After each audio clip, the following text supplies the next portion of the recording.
Assalamualaikum. Kita lanjutkan pelajaran tentang pewarisan sifat. Kali ini di bagian yang kedua, kita akan belajar tentang persilangan monohibrid. Apa itu persilangan monohibrid? Mari kita simak bersama-sama ya. Adapun tujuan pembelajaran hari ini adalah peserta didik dapat menentukan hasil persilangan monohibrid melalui diagram sesuai hukum pewarisan sifat. Yuk kita belajar tentang ilmu genetika. Genetika itu adalah ilmu yang mempelajari pewarisan sifat dari induk kepada keturunannya. Orang yang pertama kali mempelajari dan menganalisa tentang prinsip-prinsip pewarisan sifat organisme adalah Gregor Mendel. Mendel mengadakan percobaan selama 12 tahun di dalam biaranya. Nah, adapun percobaannya itu dipakai adalah kacang ercis. Kenapa kacang ercis sering dipergunakan untuk melakukan percobaan tentang pewarisan sifat? Tahu ya kalian apa itu kacang ercis? Nah, kacang ercis itu karena memiliki beberapa kelebihan seperti yang pertama, ini memiliki sifat fisik yang kontras dan berpasangan. Contohnya bentuk bijinya ada yang bulat dan ada yang keriput. Kemudian yang kedua, dapat melakukan penyerbukan sendiri dan mudah untuk dilakukan penyerbukan silang. Kemudian yang ketiga, cepat berkembang biak sehingga menghasilkan keturunan. Nah, keturunannya itu banyak. Nah, setiap tanaman kacang ercis memiliki karakteristik gabungan yang berbeda-beda, yang masing-masing merupakan gabungan dari 7 sifat yang berbeda. Adapun 7 sifat pembeda yang ditemukan pada kacang ercis itu yaitu bentuk bijinya, warna bijinya, warna buah, bentuk buah, warna bunga, letak bunga, dan panjang batangnya. Nah, sebelum kita lanjutkan, kita harus mengenal ada istilah-istilah dalam persilangan. Yang pertama ada dominan, yaitu sifat yang menutupi. Kemudian lawannya dominan ada resesif, yaitu sifat yang tertutupi. Jadi dominan itu yang menang, resesif yang dikalahkan. Kemudian ada filial atau keturunan. Ada gamet, yaitu sel kelamin. Kemudian ada parental atau induk. Kemudian ada homozigot, yaitu memiliki genotip yang terdiri dari ukuran huruf yang sama. Contohnya, ini contohnya M besar M besar. Ini artinya sepasang alel dengan gen yang sama. Bisa M besar M besar, bisa M kecil M kecil. Itu ya. Nah, kemudian ada juga heterozigot, memiliki genotip yang terdiri dari ukuran huruf yang berbeda, besar dan kecil. Itu ya. Kemudian ada genotip, yaitu sifat yang tidak tampak. Nah, kemudian ada fenotip, yaitu sifat yang dapat diamati. Lalu ada gen, yaitu faktor pembawa sifat. Lalu ada alel, yaitu variasi dari gen. Nah, coba perhatikan. Ini genotip dan fenotip 7 sifat beda pada kacang ercis berdasarkan sifat dominan dan resesifnya. Pertama, fenotip atau sifat yang dapat diamati. Perhatikan dari bentuk bijinya.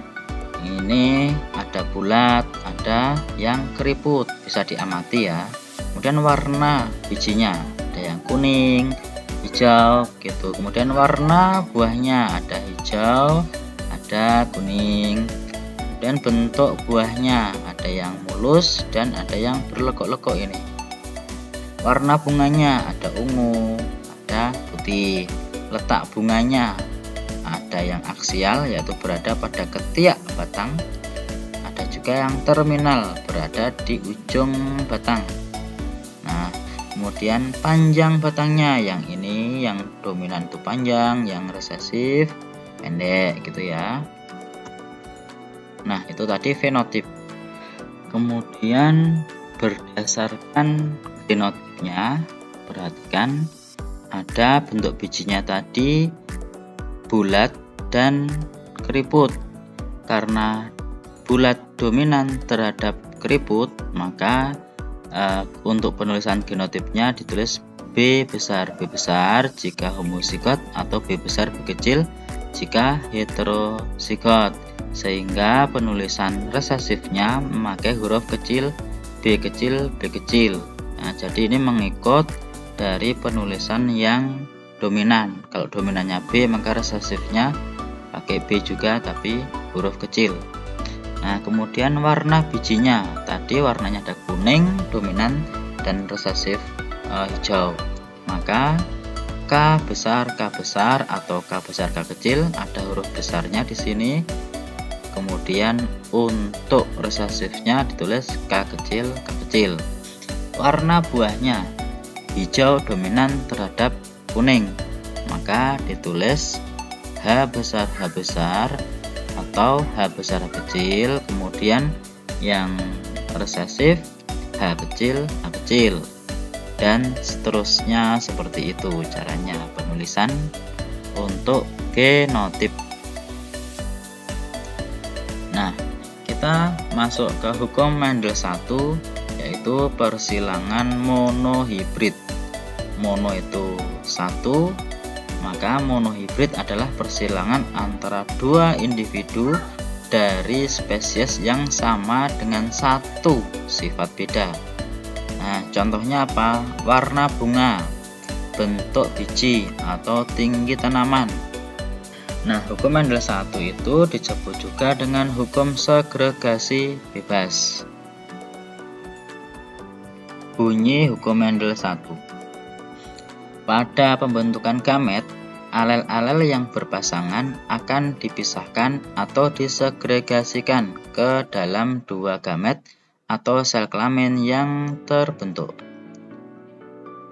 Nah, yang pertama ada dominasi penuh, kemudian yang kedua ada dominasi tidak penuh atau intermediate. Apa bedanya? Kita pelajari yang pertama ya, dominasi penuh, yaitu persilangan yang menghasilkan keturunan yang memiliki sifat sama seperti sifat induk dominan. Contoh kasus di sini ada persilangan bunga mawar. Mawar merah disilangkan dengan mawar putih. Apa hasilnya? Nah, perhatikan. Cara menuliskannya seperti ini. P1 atau parental atau induk. Ini ada mawar merah dan mawar putih. Kita tuliskan genotipnya, yang merah M besar, yang putih M kecil. Nah, dari genotip ini kita bisa tuliskan gametnya. Karena ini sama, maka gametnya hanya satu jenis M besar. Kalau yang M kecil, gametnya M kecil. Lalu F1-nya atau filial yang pertama, keturunan pertamanya adalah gabungan dua gamet ini, M besar digabung dengan M kecil, maka menghasilkan M besar M kecil. Sehingga fenotipnya adalah merah. Semuanya merah atau 100% merah. Karena tadi merah dominan terhadap putih, sehingga F1-nya semuanya merah. Jika F1 ini disilangkan dengan sesamanya, yaitu F1 disilangkan dengan F1, kita tuliskan ini sebagai P2, parental kedua, yaitu antara keturunan pertama dan keturunan pertama disilangkan. F1-nya M besar M kecil disilangkan dengan M besar M kecil. Karena ini adalah heterozigot, maka gametnya ada dua, M besar dan M kecil. M besar dan M kecil. Nah, ini akan saling berpasangan dengan lawannya di sana. Nah, kita bisa membuat tabelnya, tabel F2. Ini gamet-gametnya. Untuk individu yang pertama kita tuliskan di atas, M besar tulis di sini, M kecil tulis di sini. Kemudian gamet dari individu yang kedua, M besarnya kita tulis di sini, M kecilnya kita tulis di sini. Maka akan bergabung antara gamet yang pertama dan kedua. Ini M besar ketemu dengan M besar, kita tuliskan menjadi M besar M besar.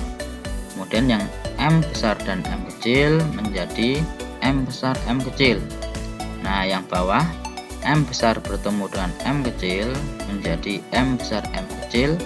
Nah, kemudian yang terakhir M kecil bergabung dengan M kecil, maka M kecil M kecil. Kita lihat di sini yang ada huruf besarnya adalah merah karena dominan merah. Ya, jadi M besar merah, M besar M kecil warnanya merah, sedangkan yang M kecil warna putih. Nah, kita lihat rasionya sekarang. Yang pertama, rasio fenotip F2. Fenotipnya itu yang ini, merah dan putih. Merahnya berapa? 1, 2, 3. Ada 3 warna merah, yang putihnya ada 1, sehingga rasionya merah 3 banding putih 1, 3 banding 1. Kemudian rasio genotip F2-nya. Nah, genotifnya ada berapa macam? Ada 3, 1, 2, 3. M besar M besar, M besar M kecil, M kecil, perbandingannya 1 banding 2 banding 1. 1 itu yang ini 1, kemudian yang hetero itu ada 2, kemudian yang resesif ada 1. 1 banding 2 banding 1. Nah, sehingga seperti ini. Kalau kita lihat, oh ternyata diperoleh keturunan warna merah dan putih saja. Nah, kemudian untuk merah itu ada 2 macam genotip, dan yang putih resesif.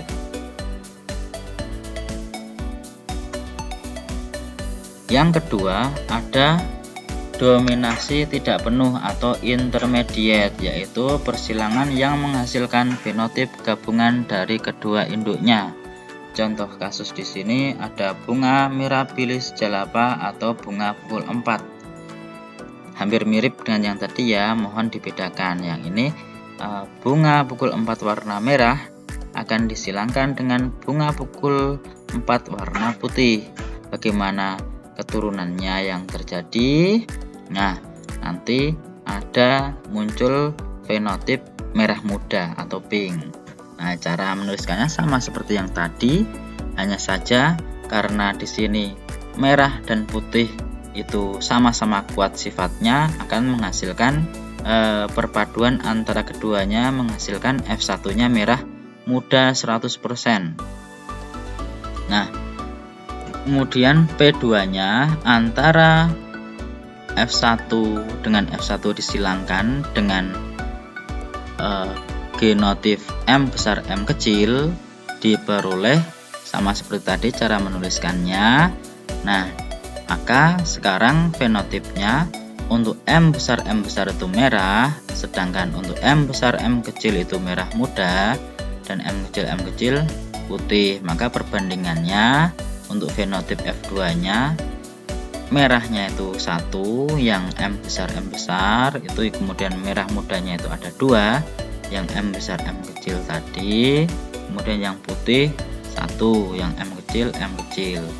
Nah, di sini ada 3 macam fenotip, merah muda, dan putih. Kemudian untuk rasio atau perbandingan fenotip F2-nya sama, M besar banding M besar M kecil banding M kecil 1 banding 2 banding 1. Nah, itu ya. Demikian pembahasan tentang persilangan monohibrid atau hukum Mendel 1 pada kesempatan ini. Terima kasih. Assalamualaikum warahmatullahi wabarakatuh.